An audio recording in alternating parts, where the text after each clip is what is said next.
Hello, and welcome to the Fit Velocity. In this video we will see the 15 best leg workout exercises for strong leg, and their benefits. Squat exercises aren't just for athletes. You can do them as part of your regular exercise routine. They strengthen your lower body, targeting your glutes and quadriceps. They also make you use your core muscles. Leg workouts engage the major muscle groups of your body, which helps to improve overall athletic performance and support healthy movement patterns in your daily life. A strong lower body will also help to prevent injury and manage chronic conditions such as arthritis, heart disease, and diabetes. So let's start without any further delay.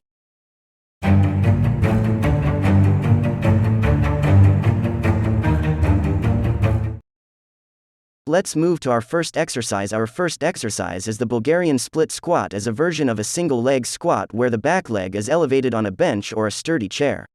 As a single leg, unilateral squat, the exercise places a greater focus on the quadriceps than other, similar lower body compound movements.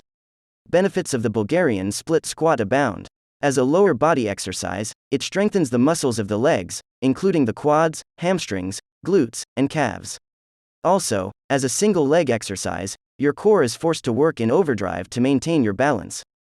To perform this exercise, grab a pair of dumbbells and stand 2 to 3 feet in front of an elevated platform, such as a bench or plyometric box. The elevated platform should be knee height or slightly lower than knee height. Your feet should be hip width apart. Place your left foot back on the bench and place your weight on your right leg. The top of your left foot should be on the elevated platform, and your setup should be comfortable. Your right foot should be underneath your hip. Evenly distribute your weight on your front foot and grip the floor to create a stable foot position. Your front and back hips should be squared. Your posture should be tall, with your feet shoulder width apart with a slight bend in your standing leg. Your shoulders should be over your hips or slightly ahead of your hips with a neutral head and neck position. Your chin should remain tucked throughout the movement as if you were holding an egg under your chin. Your arms should be long and hanging by your sides. Engage your core by slightly tucking your pelvis and keeping your ribs down. Begin the downward movement by bending the hip, knee, and ankle of your right leg. Your left knee should bend toward the floor. Lower until your right leg is parallel to the floor. Your rear knee should be underneath your hip, 1 to 2 inches above the ground. Your shoulders should finish slightly ahead of your hips at the bottom position. Pause at the bottom for a few seconds. To begin the upward movement, push your front foot into the ground to initiate standing. Focus on pushing through your midfoot and heel while keeping your toes engaged. As you begin to stand, keep your chest high, squeeze your front glute, and allow your knee to straighten and your hip to travel forward. As you finish the movement, squeeze your quadriceps while maintaining a neutral spine and a slightly bent knee. At the end of each repetition, your shoulders should finish directly over the hips. Imagine that your pelvis is a bucket filled with water, and you're attempting not to spill any water out of the front, back, or sides of the bucket. Let's move to our second exercise. Our second exercise is Dumbbell Step Up. The Dumbbell Step Up is an amazing single leg exercise that strengthens the entire lower body. This exercise trains an athlete for strength, stability, and control. All of these attributes are essential for basketball players. A step up is a simple body resistance exercise that works muscles in the legs and buttocks. A step up targets the quadriceps, here, and hamstrings, here, as well as the gluteal muscles in the buttocks. To perform this exercise, place a bench in front of you. Hold a pair of dumbbells and stand facing the bench. Brace your core and keep your gaze straight ahead. Bring your right knee up and step up onto the bench. Placing all of the effort in your right leg, bring your body up into a standing position on the bench. Slowly lower yourself to the starting position and switch legs. Let's move to our third exercise. Our third exercise is bodyweight calf raises. Standing calf raises, also known as heel raises, are a classic move. Even bodyweight calf exercises are an effective way of strengthening your calves because the calf muscles take on so much of your body weight. This is a straight knee exercise, so it mainly uses the soleus. Calf raises are mainly done to increase your calf muscles and strengthen them. It is mainly done on your leg days. But frequently performing calf raises can lead to muscle fatigue, muscle twitching, and cramps, which are painful for you and can hinder your walking. To perform this exercise, stand straight with a tight core and flat back. Keep your hands at your sides or hold on to a wall for balance. Bring your feet to be hip distance apart. Focusing the tension in your calf muscles, slowly raise yourself up onto the balls of your feet. Pause at the top of the movement and slowly return to the starting position. Let's move to our fourth exercise. Our fourth exercise is dumbbell walking lunge. Lunges primarily work the gluteals, quadriceps, and hamstrings. These muscles lengthen during the eccentric phase as you lower to the ground, and they contract during the concentric phase to return your body to the starting position. Dumbbell lunges are a great way to build stronger, more muscular legs for any level or goal. Lunges are a unilateral exercise that can help address muscle imbalances between your legs. They help increase overall leg strength to aid in sports performance, life, and movement. To perform this exercise, stand straight with a tight core and flat back. Keep your hands at your sides or hold on to a wall for balance. Bring your feet to be hip distance apart. Focusing the tension in your calf muscles, slowly raise yourself up onto the balls of your feet. Pause at the top of the movement and slowly return to the starting position. Let's move to our fifth exercise. Our fifth exercise is pause squat. Pause squats are exactly what they sound like. They're a regular squat, except you'll add a pause at the bottom of the squat. You can also pause halfway between the top and parallel of the squat, though pausing at the bottom is more common. They then explode out of the hole, the lowest position of a squat. How long should the pause be for pause squats? Pause squats should be programmed at 2 seconds. This ensures that the stretch reflex has been mitigated and that the lifter is not rushing the pause. To perform this exercise, the pause squat is a very close variation to the barbell back squat that requires you to come to a complete stop in the bottom position. They are by far one of the most difficult squatting variations possible. They force you to maintain absolute tightness and proper positioning in the bottom position, which will help improve your overall squatting technique and your explosive strength. Expect to lift at least 10 to 15% less on a pause squat than a regular squat. Let's move to our sixth exercise. Our sixth exercise is bodyweight reverse lunge. What do bodyweight lunges work? Bodyweight lunges improve functionality and coordination. When you do a lunge, you activate your hamstrings, quads, glutes, calves, and the muscles in your core. The bodyweight lunge is one of the finest all-around exercises for your legs. It hones your strength, tests your flexibility, and challenges both balance and core stability. And that makes it the perfect basis for a total body workout you can do anywhere. To perform this exercise, begin in a standing position. Your hands should be on your hips or hanging at your sides. Look directly forward, keeping your chest up, with your feet shoulder width apart. This will be your starting position. Initiate the movement by taking a step to the rear, allowing your hips and knees to flex to lower your body. Contacting the back leg through only the ball of the foot, descend until your knee nearly touches the ground. Use a slow and controlled motion, paying special attention to proper mechanics and posture. The knee should stay in line with the foot, and the thoracic spine should remain neutral. After a brief pause, return to the starting position by driving through the heel of the front leg to extend the knees and hips. This movement can be done completely on one side before switching, or can be performed in an alternating fashion. Let's move to our seventh exercise. Our seventh exercise is dumbbell squats. Dumbbell squats strengthen your lower body and core. The additional weight from a pair of dumbbells increases activation in your posterior chain muscles, like the hamstrings and gluteus maximus. Dumbbell squats also activate the stabilizing muscles around your knees and ankles. Dumbbell squats do have some advantages over barbell squats. They can be performed safely without a half rack or cage and help prevent muscle imbalances better. If you have limited space, they are also advantageous since the only equipment that is required is dumbbells. The advantages end there. To perform this exercise, grab 2 dumbbells and hold them by your sides. Your palms should be facing your legs. Your posture should be tall with your feet shoulder width apart and a slight bend in your knees. Your shoulders should be directly over your hips with a neutral head and neck position.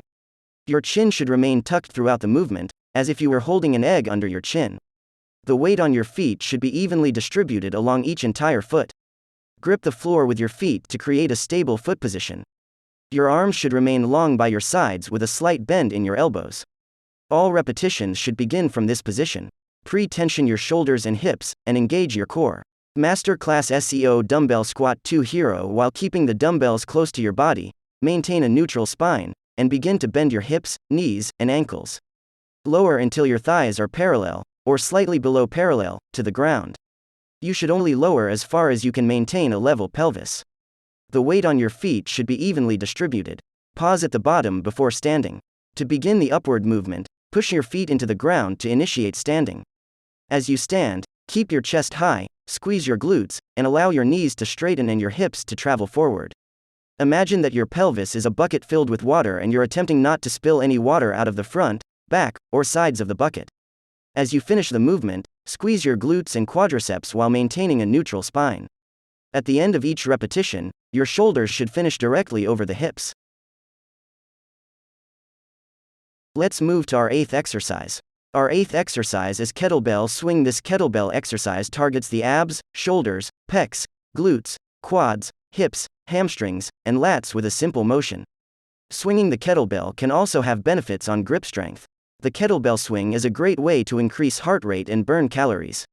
It's been used often as an exercise to improve cardiovascular health and shed those unwanted pounds. The key is to do multiple sets for higher repetitions and to be consistent. To perform this exercise, press your hips back, tipping your torso forward as you reach your hands toward the kettlebell handle. Keep your back completely straight and don't squat. If your knees start bending significantly, you'll lose the hip hinge. If you notice this occurring, reset and work on pressing your hips back. Inhale as you grasp the kettlebell handle firmly with both hands. Roll your shoulders back slightly to help control the momentum of the swing while preventing a forward curve of the spine. Your core is still engaged. Exhale in one powerful movement, squeeze your glutes and hamstrings as hard as you can to rise to an upright position. During this part of the exercise, make sure the hips do not extend past your shoulders and allow the kettlebell to swing forward as high as it will naturally go, which is usually around shoulder height. Inhale and swing the kettlebell back toward the floor, which it will automatically want to do, while pressing your hips back. Allow the weight to swing between your legs while keeping your neck aligned with your spine. Continue the kettlebell swings, remembering to keep your torso straight and to power the movement with your hips and glutes. Don't exit the moves suddenly by dropping the kettlebell or forcing your momentum to stop. Instead, reduce the power you use with each swing until you can comfortably and safely return the kettlebell to the floor. Let's move to our 9th exercise. Our 9th exercise is dumbbell squat jumps. Dumbbell squat jumps. Grab a dumbbell in each hand and let them hang at your side. Squat down about a quarter of the way, and then jump upwards as high as you can. Land softly on your feet, and then go directly into the next repetition. Repeat for the desired amount of reps. The jump squat, either with dumbbells, barbells, bodyweight, or vest, is a great exercise to be used for power purposes, increase one's ability to harness and transfer energy during ballistic athletic movements, sports, weightlifting, squatting, etc., as well as increase firing rates of motor units. To perform this exercise, use a dumbbell or kettlebell that is challenging but still allows you to be explosive. About 10 to 20% of your body weight is ideal. So if you weigh 150 pounds, you can use a 15 to 30 pounds weight. If you do not have access to weights, you can use a water jug instead. Hold the dumbbell with straight arms and jump as high as you can. Land. Tap the dumbbell to the floor and explode up into your jump as fast as possible. We are aiming for max jump height and max speed. Primary-secondary muscles worked. Let's move to our 10th exercise. Our 10th exercise is seated calf raises. Performing seated calf raises only works the soleus muscle, which sits underneath the gastrocnemius muscle. It's good to do both for building your calves up. The seated raise will tackle the gastrocnemius calf muscle, while the standing raise will tackle the soleus calf muscle, which gives the nice width. It's great that you are doing both. To perform this exercise, take a seat on the machine and place the balls of your feet on the platform with your toes pointed forward. Your heels will naturally hang off. Position the base of quads under the knee pad and allow your hands to rest on top. Extend your ankles and release the safety bar. Lower the heels by dorsiflexing the ankles until the calves are fully stretched. Extend the ankles and exhale as you flex the calves. Repeat for the assigned number of repetitions. Let's move to our 11th exercise. Our 11th exercise is hip flexor stretch. Strong, active glutes help to reduce both knee and back injuries. By stretching the hip flexors, we allow the glutes to turn on, improve performance, and reduce our chance of injury. Greater hip flexibility, improved stride length, reduced sway back, large inward curve in the lower back, decreased pain in lower back, hip, groin and/or knee. To perform this exercise, kneel on the floor with your left foot flat in front of you and your right knee on the floor behind you. Keep your trunk tall during this exercise. You can keep your hands on your left knee for balance. Gently slide your right knee back until you feel a small stretch in the front of your hip. Squeeze your right glute like you are pushing forward, bringing your trunk and hips toward your left foot. Tuck your hips slightly, creating a pelvic tilt. Take a deep breath and hold this pose for 10 to 30 seconds. Let's move to our 12th exercise. Our 12th exercise is Barbell Hip Thrust. Hip thrusts build strength and size in your glutes in a way many other exercises cannot, and experts agree that they provide benefits for many people, from athletes to older adults over age 65. Glute strength is important for the stabilization of your core, pelvis, and lower body. A barbell hip thrust is a lower body strength training exercise defined by lifting your lower back and torso with your knees bent and your upper body resting on a bench. With proper form, the barbell hip thrust works muscle groups across your entire lower body, particularly the gluteal muscles. To perform this exercise, sit on the ground with a bench behind you, bending your knees so your feet are planted on the ground and holding a barbell resting below your hips. If you have a padded bar, or anything you can slip in between the bar and your body, it will go a long way to making the exercise more comfortable.